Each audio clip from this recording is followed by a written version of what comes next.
ஆக்கப்பூர்வமான நிகழ்வுகளை அலசி ஆராய் ஒரு களம். RDX திங்கள் முதல் சனிக்கிழமை வரை இரவு 7 மணிக்கு. வேலூர் மாவட்டம் குடியாத்தம் அருகே கொண்டசமுத்திரத்தில் தேங்கிய மழைநீர் 3 நாட்களாகியும் வடியாததால் குடியிருப்பு வாசிகள் கடும் சிரமத்திற்கு ஆளாகியுள்ளனர்.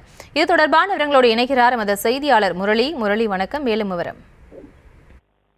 வணக்கம். வேலூர் மாவட்டம் குடியாத்தம் கொண்டசமுத்திரம் பகுதியில தொடர்ந்து 4 நாளாக அந்த பகுதியில் பெய்த கனமழையின் காரணமாக ஆங்காங்கே மழைநீர் தேங்கி நிற்கிறது.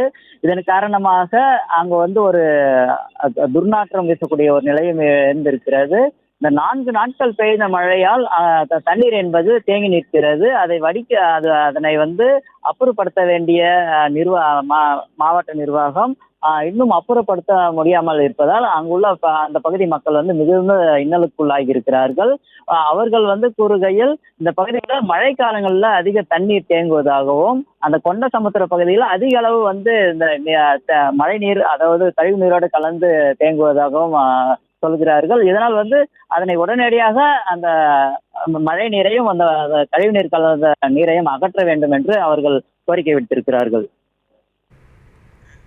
விவரங்களுக்கு நன்றி முரளி. ஆக்கப்பூர்வமான நிகழ்வுகளை அலசி ஆராய் ஒரு களம். RDX திங்கள் முதல் சனிக்கிழமை வரை இரவு 7 மணிக்கு.